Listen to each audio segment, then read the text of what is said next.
Alright guys, this is part 5. I pretty much ended on part 4, but there's a few things I thought of and I kind of scratched them down.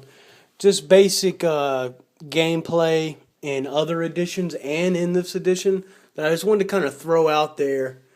I mean, of course I'm not going to cover every little detail, but I felt like these things I probably should have got in the videos and I just didn't. So I figured I'd make a part 5. Alright, so the first thing is that I left out was like, okay, a sub. A sub is a unique unit. Basically, they're submarines, and just like in World War II, they have a big advantage in sea battles. Okay, like let's say this sub was sitting here and you moved in this zone with a battleship. Well, I have the option with this sub. Like, I mean, this is a combat situation for America when they move there. But when it comes to the combat, as Japan, I have the option of submerging. Okay? What that means is basically going underwater and you can't find me. So I can basically deny you the option of like hitting me. You can do this against every unit with the sub. The only unit you can't do it against is a destroyer. A destroyer is very important in the game of Axis and Allies because it's the only unit, like I said, that can find a sub. So basically, if there was a destroyer that pulled in this area right here, which here's a destroyer. All right, with this scenario, with this sub over here, say I moved my sub over here, from here to here, and then when it was the Brits' turn, they went here. Okay, you do not have the option of submerging against a destroyer. And, you know, subs are very weak because they only hit on a 1 or less. I mean, a 1, basically, on defensive rolls. So, you know, they're really weak. And even if you have like let's say you have a plane or another ship that moves in that sea zone with the destroyer, everything still gets to shoot at the sub. The only thing is the sub just can't submerge and run away, basically, and hide underneath the water when there's a destroyer. So you can still, the other units will still be able to get a hit on it as long as there's just a destroyer on it in the sea zone. Okay, a little stutter there. It's funny. So basically, I wanted to cover that. Also, with the sub, they have like the surprise attack kind of situation. Like, let's say there was a cruiser or a battleship, but you wouldn't do this against a battleship because it takes 2 hits. But anyway, we'll just say this is a cruiser or a battleship, whatever. So as Japan, if you moved the sub in that sea zone and then combat came around, you get to roll first as the attacker, like always. But if you get a hit, and say this was a cruiser, you automatically sink it. It doesn't get a roll to roll back against you. Because it's a submarine. It's just representing like World War II. You get hit with a submarine, you're going down. You don't have time to like shoot back or, you know, basically you're trying to put out the fires and abandon ship. So that's another thing with the sub, okay? Man, that took a long time to describe about the sub. Okay, so let's get to something else here. Okay, planes, bombers and fighters. You can't land on zones you just took over. So let's say we did this attack right here with the plane, and if you ended up killing these Japanese soldiers, and this was a new country for the Brits, and they would put their little national marker on it.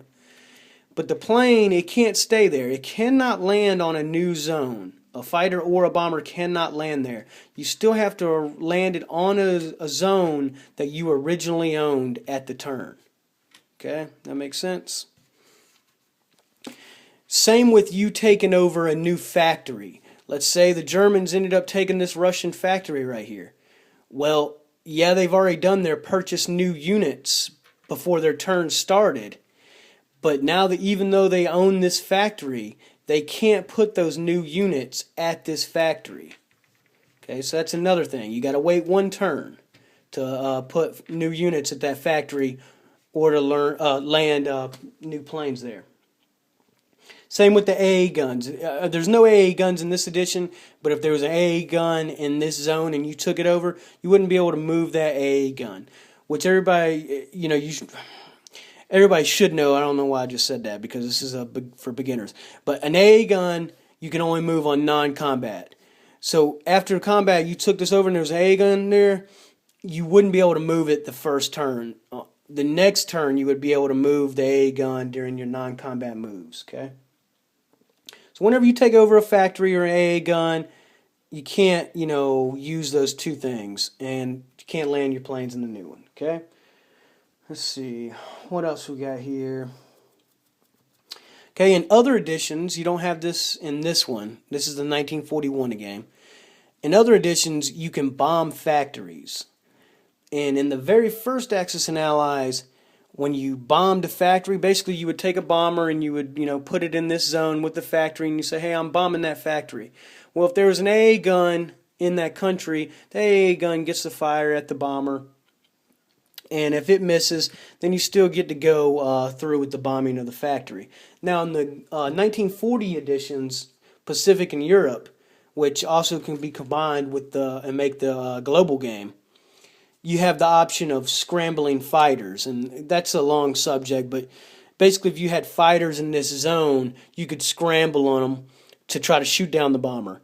And then you could also bring fighters with the bomber if you wanted to protect your bomber. It gets really kind of deep in those big additions. But anyway, just going over the basics, you can bomb factories. Okay, so the AA gun, if it misses, you can bomb the factory. You would roll one dice. You see, I rolled a 6, okay? That would do 6 damage. So if the country was worth like 10 IPCs, and I just did 6 damage, you would put 6 chips underneath it and represent those damage. Now, in the very first edition, like I said earlier, it would just take straight $6 out of your money. But that's the only edition. All the new ones, it does damage to the factory. So what that means is if the country's worth 10 and you did 6 damage, 6 damage is on that country. Okay, that means 4 points are left over because it started with 10 minus 6. You would only be able to build 4 units in that factory. Now, at the start of your turn when you're purchasing new units, you can pay this damage off, and you obviously would want to. So you're forcing the German player right here pay $6 just to repair the damage to the factory. Hey, and that's preventing them from buying a tank, 2 infantry, a sub. There's a lot of things the $6 cost. So you really are hurting the enemy. So you have that option. But in this edition, 1941, you can't bomb factories. But in other editions, I figured I ought to mention that because that's definitely in there. You want to take advantage of that in some situations. If your bomber's just sitting on your country and there's no combat that you can use it in, then hell yeah, you want to bomb the factory. Why not? He only has a 1 in 6 chance of shooting it down. I mean, it sucks when he does shoot it down, but it's kind of worth it. Okay, what else we got here?